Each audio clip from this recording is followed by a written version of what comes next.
Olá, tudo bem? Nós estamos muito felizes porque estamos numa série de estudos bíblicos, uma série inédita, maravilhosa. É sobre a verdade. E hoje o tema, a verdade bíblica sobre o plano da salvação. Prepare o seu coração. Já estou com a minha Bíblia aberta aqui e eu espero que a sua também esteja aberta. E o primeiro texto de hoje está em João 3, verso 16, que diz assim: porque Deus amou ao mundo de tal maneira que deu seu Filho unigênito, para que todo o que nele crê não pereça, mas tenha a vida eterna.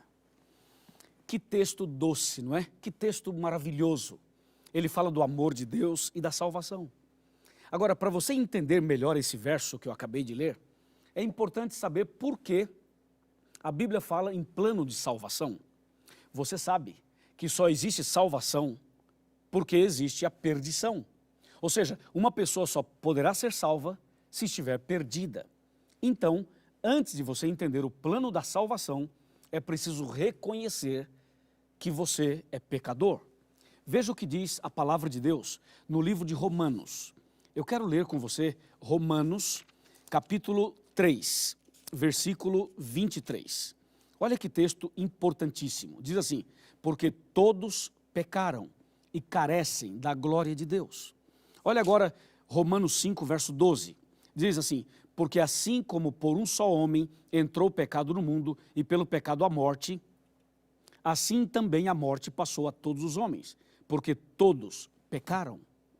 Veja que a Bíblia é clara ao dizer que todos nós somos pecadores.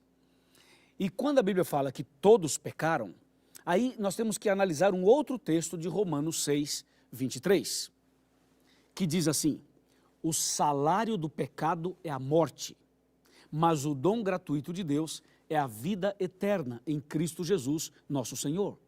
Mas a primeira parte do verso de Romanos 6, 23 é que o salário do pecado é a morte.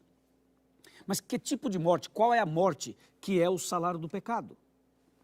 Bem, se você analisar Apocalipse capítulo 21, versículo 8, vai ver que a morte que a Bíblia se refere é a morte eterna.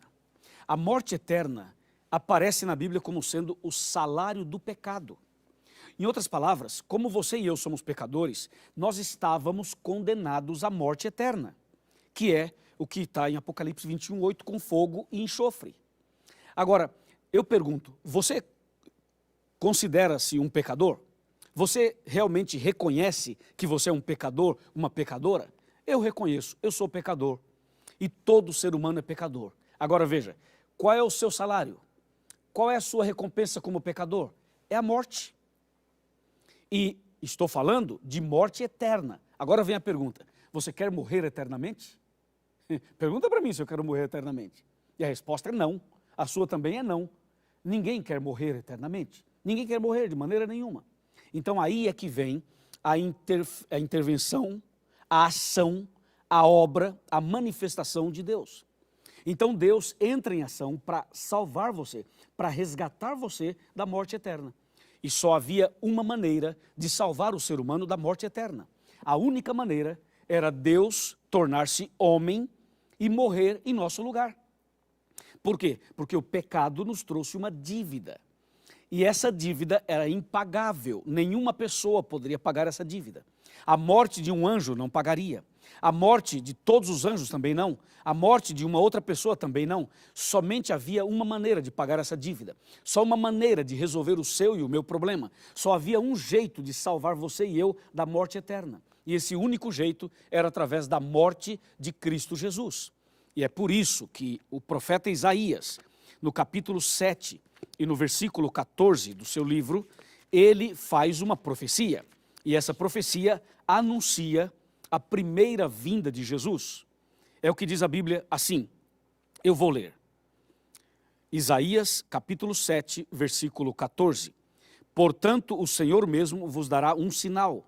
Eis que a virgem conceberá e dará à luz um filho, e lhe chamará Emanuel. Veja que a profecia 700 anos antes do nascimento de Jesus já avisava. Jesus vai nascer através de uma virgem. E Jesus então deixou o céu e veio aqui. Olha que espetacular. Veio aqui, nasceu e tornou-se um de nós. Deus conosco. E aqui Jesus passou pelo que eu passo e pelo que você passa. Ele sentiu o que a gente sente. Ele viveu o drama da humanidade. E ele pôde vivenciar na prática aquilo que a gente vive e vivencia todos os dias. E ele veio com um propósito, hein?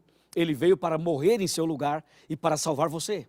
Por isso que naquele dia ele foi até o Getsêmani. E ali ele foi traído e foi entregue aos homens, aos soldados. Foi ali no Getsêmani que Jesus fez uma oração que chamou a atenção do céu inteiro. Ou seja, todo o céu olhou para Jesus no Getsêmani. O inferno também. Foi no momento em que Jesus, ali no Getsêmani, orou e disse: Pai, se for possível salvar o mundo sem que eu tenha que morrer, salva, Pai. Jesus disse: se for possível, passa de mim esse cálice. Quando Jesus disse isso, o universo inteiro tremeu, porque Jesus poderia retroceder, poderia desistir. Só que Jesus não parou a oração aí. Jesus continuou dizendo: Pai, todavia, não faça a minha vontade, sim a tua. E foi aí que Deus disse: Filho, não tem outro jeito de salvar as pessoas sem que você morra.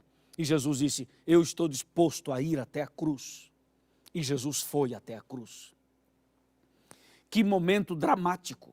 É uma mistura de amor, sofrimento, lágrimas, sangue. Quantas coisas aconteceram. Jesus foi preso, julgado, condenado. Colocaram uma coroa de espinhos na sua cabeça. Colocaram uma cruz nas costas dele. Jesus começou a andar pela via dolorosa. E Jesus foi até o Monte do Calvário.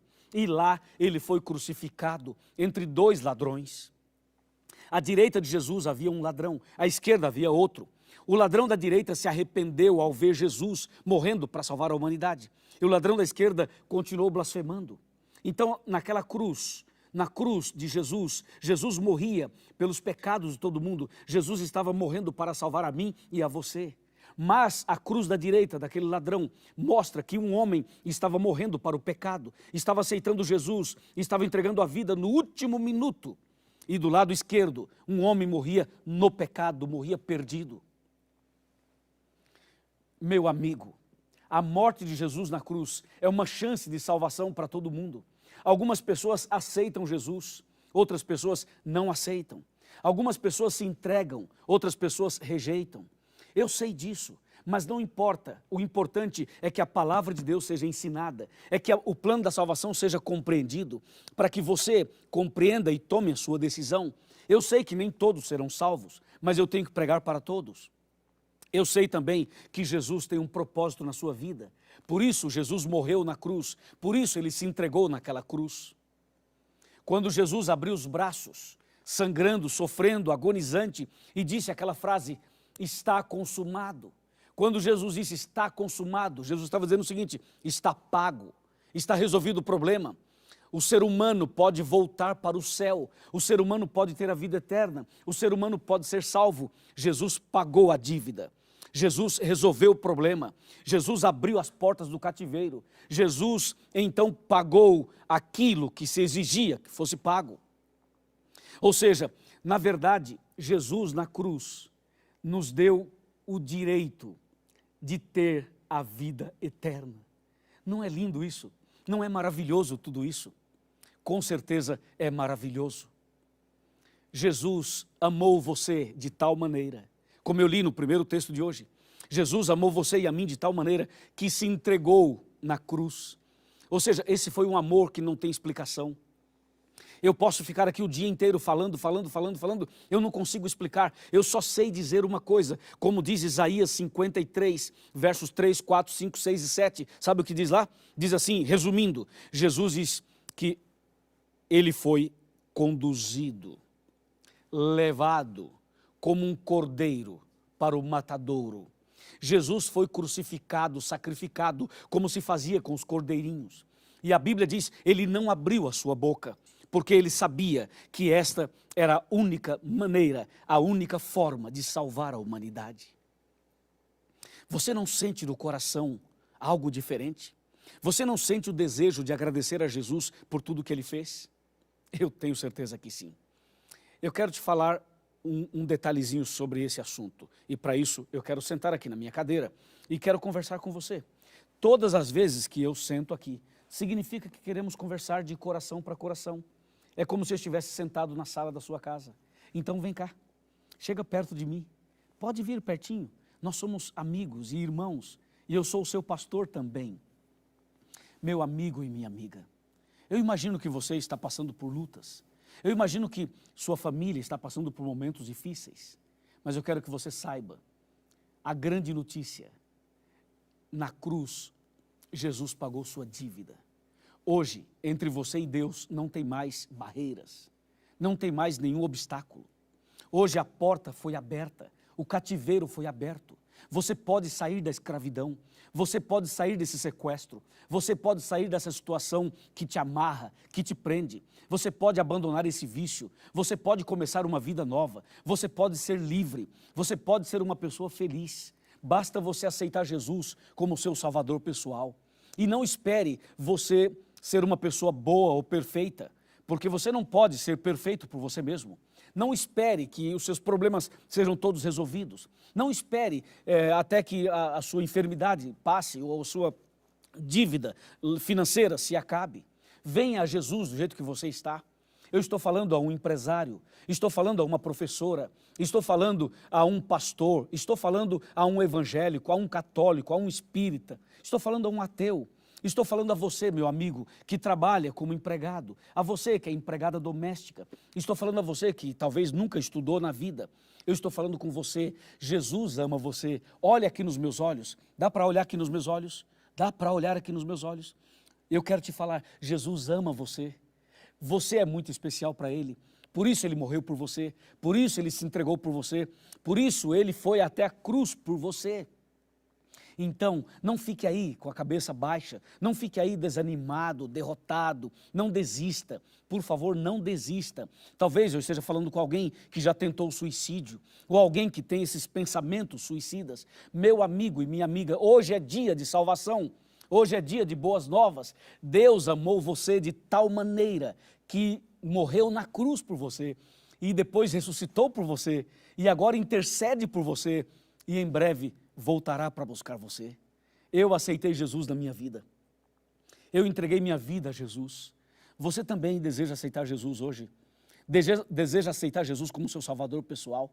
Você quer entregar a sua vida completamente a Ele? Venha do jeito que você está. Ah, pastor, mas eu cometi um pecado agora mesmo. Venha do jeito que você está. Ah, pastor, mas eu já fiz coisas horríveis. Venha como você está. Jesus ama você. Jesus está disposto a abraçar você, a trocar suas vestes, a te dar uma nova chance. Jesus pode escrever sua história de novo. Ele pode dar a você uma nova chance. É hoje, é agora. Talvez a sua festa não tinha alegria. Talvez o seu combustível estava acabando. Talvez o seu rio estava secando. Mas hoje é dia de boas novas. Hoje é dia de recomeçar. Hoje é dia de paz, de esperança. Hoje é dia de salvação. Hoje a salvação entrou na sua casa. Aleluia! Diga glórias a Deus, porque a salvação chegou à sua casa. Louvado seja Deus. Parabéns. Aceite Jesus e ande com Ele. Eu quero fazer uma oração por você agora. Feche os seus olhos. Vamos orar e agradecer a Jesus. Ó Pai maravilhoso, louvado seja o Teu nome. Obrigado, Senhor, por essa salvação tão incrível. Obrigado porque Jesus morreu por nós. Nós aceitamos Jesus como Salvador pessoal e nós queremos agora dar nossa vida totalmente para o Senhor. Abençoa essa pessoa que ora comigo. Abençoa essa família inteira. Derrama a Tua graça sobre essa pessoa e que quando Jesus voltar, ela, ele e todos nós sejamos salvos. Em nome do nosso querido e maravilhoso Cristo Jesus. Amém.